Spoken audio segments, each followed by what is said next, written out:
Welcome to a special edition of Sputnik from our Westminster studios, but still orbiting the world with me, George Galloway. And me, Gayatri. The Chilcot jury is in. The verdict is guilty as charged. So when does the punishment begin? Because if there is no punishment for blunders, many would say crimes of this magnitude, which have cost the lives of 1 million people and counting, how can we claim to live in a land where justice prevails? And if there is no punishment, why would our rulers not do the same things all over again? Dr Kamil Mahdi hated the way things were in Iraq before the Bush and Blair war. He was an Iraqi dissident, in exile, even in danger from the Iraqi regime. But as the US and British forces began to threaten his homeland, he opposed the war with at least as much passion as the rest of us. And I'm glad to say, after a brief interlude of 10 years or more, not only is he still standing, but Dr. Kamil joins me now. Doctor, it was practically the only Blair defence that at least things are better in Iraq now with Saddam Hussein gone. What would you say to that? Well, things for people in Iraq now are certainly not better than they were before. That's not to say that people wanted the regime to stay. People did not want to pay this huge cost for getting rid of the regime without any prospect of a better life in the future, and with losing more and more control over their lives. And with the danger that the country is being split apart by conflicts that are managed and controlled from outside. That is the reality of Iraq today after the loss of 1 million people. There is no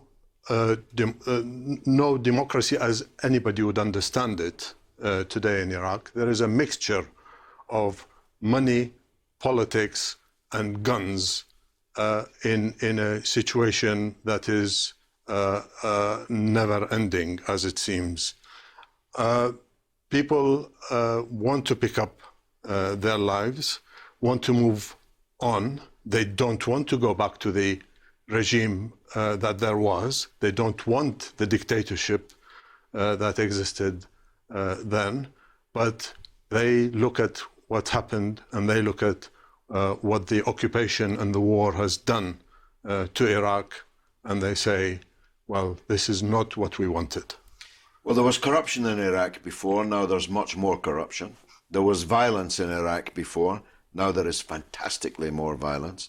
And Iraq was divided before, with the Kurdish area being out of the control of the central government in Baghdad, but now Iraq is at least 3 countries. And as you say, other powers from outside are acting constantly to exacerbate this violence. Is this all seen quite clearly across all the communities in Iraq, or has the sectarian divide ossified permanently? I don't think it's ossified permanently. I think it's seen by people in Iraq. It's seen as it is now. There is fear, there is worry about how to get out of this situation. There's uncertainty, but people do not want the breakup of Iraq. Understandably, the Kurdish people want to look forward to a form of national self-determination, which is their right, which most people have in Iraq have accepted for a very long time. And people have struggled together. Arabs and Kurds have struggled together for democracy in Iraq and for the national rights of the Kurdish people. But to create a division between Arabs and Kurds, to put them opposed to each other, as has happened now, is not what people want, either Arabs or Kurds. Arabs and Kurds do not want to be in constant And what about conflict. the division between Arab and Arab? The division, the sectarian division, is clearly not among the people. By and large, it's not among the people. The sectarian division that exists now is among the political cliques that are, and people talk about a sectarian government now. What we have is a sectarian system, a system that's based on identifying all people only as sects and as ethnic groups, not identifying people as individuals, members of a national community in this way. So this is the cause of the division within the communities between Sunnis and Shi'is as exists now. People don't want it, people reject it, and but they have to deal with those who carry the guns and attack others on the basis of their sectarian or religious identity. And these criminals would attack anybody. They'd attack their own community, and they attacked other communities as well. So this is where Who do you blame for all this?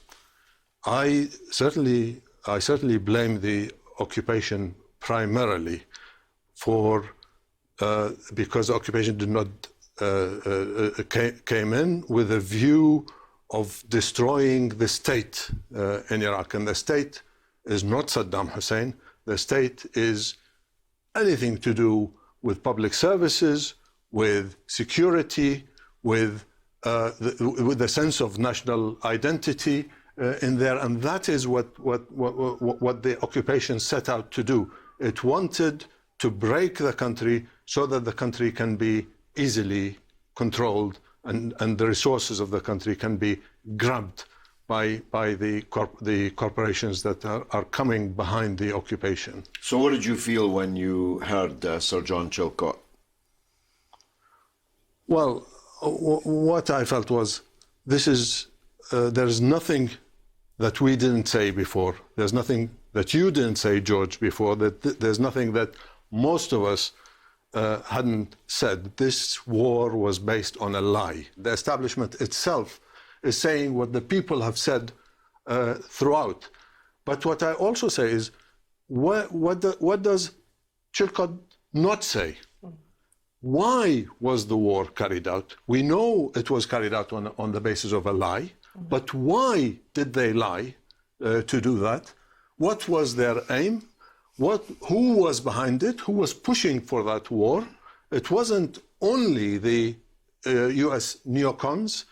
Blair wasn't on his own in this. He was leading and he was pushing, and he carried the can for others as well in this. And what does it say about the politics in this country and politics elsewhere in the world? So do you think it's not damning enough? I think it's certainly very damning. I mean, to take the world, not just Britain, the world, to a war on a lie, on false pretenses, to cause the death of up to 1 million people in there, and to destroy a country and to destabilize the whole of the region. This was done on the basis of a lie. So this is damning enough. Yeah, but they didn't call him, obviously, coming from West Africa, they didn't call him as such. Now, you're an Iraqi citizen here in Britain, so you obviously, like us, was anticipating to this report and glued to the television to hear Sir John Chilcot presented. Was it as much anticipated in Iraq? How is it received in Iraq itself? Well, I don't think so. I think in Iraq people are looking to their daily lives, to their harsh daily lives. I've seen a lot of people now saying, if this is the verdict of the British establishment, then what is the right of Iraqis in this? Yes, we want Tony Blair tried, but when Iraq occupied Kuwait in 1990 for 6 months with much less damage than there has been now, Iraq paid reparations, many billions, in over 50 billions, and it's still malnourished Iraqi children today are paying reparations for the occupation of Kuwait by Saddam Hussein 26 years ago. Now, who is going to pay reparations, and when is Iraq going to get reparations for all the damage that's been done to it? This is what people in Iraq have been saying for a long time, and I'm not sure they look very much to the Chilcot report for justice in this regard. But well, we have to fight for that. So, like Ian Hislop says, it's just the British soul searching. Yes, Doctor, you know, I think how much I loved Iraq, how it entered my blood, how even now when I hear the word Iraq, I turn around as if somebody called my name. It's heartbreaking for me to recall it all now as I sit here with you again. Is there any hope for Iraq? Will there ever be one Iraq again? I believe so. I mean, I believe so. I think the main thing is the uncertainty that we all have, most of all, is over the future of the relationship between the Kurdish region and the rest of Iraq. I don't think there's anybody who cares about people in there who wants to divide Iraq. There are, of course, thugs and criminals, and there are political entrepreneurs who are now making a killing out of a financial killing out of killing people. These are the ones who want to keep Iraq semi-divided or even divided. They don't quite want to divide it because they just want people in perpetual conflict. Now, these people, the majority of people, don't see two Iraqs in this. They see it as a problem, as an issue of how to create a system that works fairly for all. Dr. Kamil, let's hope so. Thank you very much for joining us on the Sputnik. Thank you. She was the leader of the anti-war movement in Britain from its inception until now. She's Lindsey German, and she's up next. Stay tuned. Welcome back to Sputnik. The Stop the War coalition had many leading figures, including both Tony Benn and Jeremy Corbyn. But there has been one constant, a human dynamo, the one and only convener of the Stop the War coalition, Lindsey German, who joins us now. Lindsey, thanks for coming on the Sputnik. I want to talk to you mainly about Britain. Dr. Kamil Mahdi asked a question to which I don't have the answer. Why? We know that they lied, we know what they've done, but why did they do it? Well, I think if you look at it, you have to look at Britain's place in the world and Britain's role economically and militarily over the last 50 or so years. Suez was a turning point when it was clear that Britain didn't have the power that it used to have with its empire. Since then, it's been determined to have a special relationship with the United States. I think if you look at the reason why Blair was so keen to hang on to Bush was to maintain this special relationship, which is, of course, has been a complete disaster. He wouldn't listen to anybody. I mean, everybody from the Pope to the 2 million people who marched, he wouldn't listen to any of those people about why it was wrong. All the experts that we know, that have now, many of them have been in the Chilcot report, have given evidence and so on. He didn't listen to a single person. Why? Partly his own, obsession with himself, but I think mainly, if you look at the wider questions, this relationship with the US, and it's one of the important things, I think, for us, that we try to break that relationship in foreign policy, because it's fantastically damaging. You're right to say that the witnesses from the establishment in Chilcot are damning, but they would have been much more effective if they had openly opposed what Blair was planning at the time. We now know the entire legal team of the Foreign Office, almost all of our ambassadors in the region. We now know that the MI5 director, Dame Eliza Manningham-Buller, an unlikely hero of the anti-war movement, yes. were warning and so on. Why did the state, I mean, you're a constitutional scholar and a lawyer, why didn't the checks and balances, the separation of powers and so on, why didn't that kick in to stop what was a dangerously delusional and self-destructive path? Well, I think this is one of the big questions which now the anti-war movement, those of us on the left generally, and indeed Parliament have to now answer, because there is supposed to be a sense in which civil servants, in which the intelligence services, in which all these people are supposed to be, in a certain sense, independent of government. Now, we know that that has never been the case, but it's also true that this time Blair co-opted these people, or co-opted sections of them, to do exactly what he wanted. And, you know, if you remember, you were in Parliament at the time, if you remember the days running up to the vote when many, many Labour MPs rebelled against, including yourself at the time, rebelled against the going to war in Iraq, they had everybody in there bullying them, cajoling them, promising them all sorts of things in order to get them to do it. It was a complete breakdown of normal democratic process. I think it's one of the reasons now that people are so cynical about politicians, they're so sceptical. They'll be even more cynical if nothing now happens to Tony Blair, if there is no outcome from Chilcot, which to me, it doesn't tell us anything. Well, it will tell us some new things, but doesn't tell us anything in general. That's right. We haven't finished it yet. I just reread War and Peace, and this is 4 times as long, and not written by Tolstoy. So kind of, yes, I'm not sure most of us will ever read it. We said it would create the chaos that it has created. We didn't predict actually how bad the chaos would be, and I think Kamil explained that. You know, that how devastating life for Iraqis is today. But we did predict the general things, and yet Parliament and government was completely traduced in order to achieve Blair's will.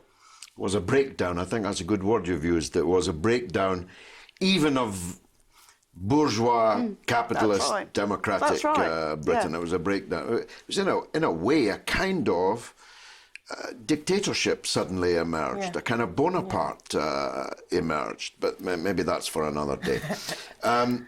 It's a good analogy, though, that there's this kind of sense in which, you know, everybody's drawn behind it. And, of course, we shouldn't forget the role of people like the BBC. BBC told their employees not to go on the demonstrations. 2 million people marched. Yeah. They were told they couldn't go on the demonstrations because they're supposed to be impartial. And you'll recall that the head of news sent out a memo saying that there shouldn't be too many extreme anti-war voices. Well, that's you and me. I think they're still like that. They're still like that. That was exactly the issue I wanted to turn to now. There's no introspection on the part of the media about all this. They have turned on Tony Blair with absolute venom. Yeah. I mean, the front pages the day after Chilcot were a sight to behold. It was like... It was a great collection. It was really great, all those headlines. But there's no trace of introspection that they were a part of this. The so-called Fourth Estate were equally suborned and co-opted by this phenomenon of Tony Blair. And worse than that, they have continued with the same disregard of truth and fact to march us into war after war. I mean, you might have thought that after the Iraq War, you could have gone back to your studies and your academic life, but you haven't been. You've had to lead the opposition to war after war after war. That's right, that's right. And they are doing it again. We've just been told that there's 600 British troops going to the Baltic states to defend the Baltic states against Russia, which, I mean, leaving aside the ludicrousness of that prospect. But the whole thing, there's troops going there, there's troops going to Libya, there's special forces already in Syria, and more troops going to Iraq. This is all going on all the time. And yet, the accountability issue still hasn't been dealt with. It isn't dealt with in Chilcot. Indeed, to some extent, you could say Chilcot is written in a way that it's going to make it more difficult for accountability to happen. They kind of want us to cluck, condemn a small clique and move on. What happens next now? Well, I think with the broader base, especially. Yeah, that's right. Well, I think a lot of it actually hangs on what happens to Jeremy Corbyn, because Jeremy Corbyn has become leader of the Labour Party against, I think, any of our expectations, including his own. But is in this position, it's clear the thing that they really don't like about Jeremy Corbyn is his attitude towards foreign policy. And that is the thing that I think they are now... That's why they're so desperate to get rid of him. They wanted to get rid of him before Wednesday. They didn't succeed, but they will still try it. There's a Trident vote, looks like it's coming up in the next week. So I think a lot of it depends, can we say that there are politicians who will stand up for the truth and who will stand up for justice? I also think we have to follow any line that we can to hold Blair particularly to account. Impeachment, which some people are putting forward, I think is certainly worth trying. The idea of a trial in the House of Commons, which, you know, it's an archaic thing, but we need special measures. It might be the only thing that we can get. It's difficult to have a legal outcome, but the families are certainly considering suing Blair, and I would certainly give all my support to doing that. He'd probably settle that out of court. I mean, he does have a lot of money. He'd have to. We've got a film coming out very soon in which we describe just how much money he's got and where he got it. So there's a big pocket there that the families can sue for damages, definitely, and misuse of public office and so on. I think the impeachment is the key for us, because the ICC, I don't think, although we must demand it, are going to put him on trial in The Hague. He's not black enough. But that's right. He's not an African ruler. He's not African. That's right. So, you know, the real villains of the world are free from all of this stuff. Exactly. You know. But the impeachment requires him to be brought to the bar of the House under manners by the Sergeant at Arms and Black Rod, who's never black, by the way. Of course not. And he has to stand there at the bar of the House, and he has to hear.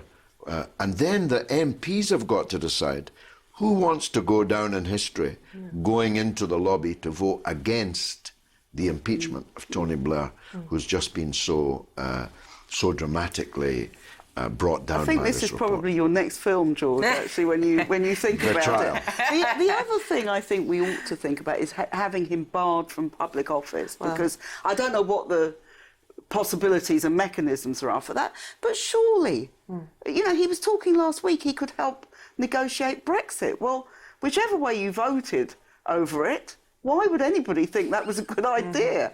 You know, it's just, so I think that is something that or expelled from the Labour Party. Expelled from the Labour Party because people are suspended and expelled for far less than starting an illegal war. Yeah, that's right. As George knows to his only too well. Do you ever, and you know, you and I have now been marching together and talking together for all these years, do you ever pinch yourself and ask yourself, was all this just a nightmare? I mean, to be honest, it kind of came out of nothing for me. I was bowling along as a left-wing Labour MP, but within certain bounds and parameters. You were a leading figure in socialist politics, but we could never have imagined that, could we, that we'd be thrust into the middle of all of this. It changed my life. I mean, it changed my life in all sorts of ways, and I think, you know, it's something that you suddenly get where things change dramatically in society and in politics, and you have to respond to that. And we're now in another period of this, that this is the latest bombshell. I mean, there's obviously the whole question of leaving the EU, which has opened up a huge political crisis again, and it's very important for us, I think, that those of us on the left fight for an outcome which isn't about narrow nationalism, isn't about restricting the rights of people from other parts of the world, isn't about all those sorts of things. But these are big, big days. I mean, it was Lenin, I think, who said, you know, there's weeks where decades happen, which I think we've used at various times. I'm sure I've heard you say that. And it's never been more true in my lifetime. This is a very, very big crisis. And you think the last one was the Second World War, really. And out of that came a left-wing Labour government, which nationalised all the industry and created the health service and did all those sorts of things. We need something on this scale again. That is the truth. And that's why they don't like Jeremy Corbyn, by the way, because any suggestion of this terrifies them. I did tell them you were a dynamo, Lindsey German. Thanks for joining us on the Sputnik. Alas, that's all we've got time for. But you can stay in touch with us through social media, Twitter, RT_Sputnik, or Facebook, Sputnik on Russia Today. It's goodbye from me, Gayatri. And from me, George Galloway. It's been marvellous.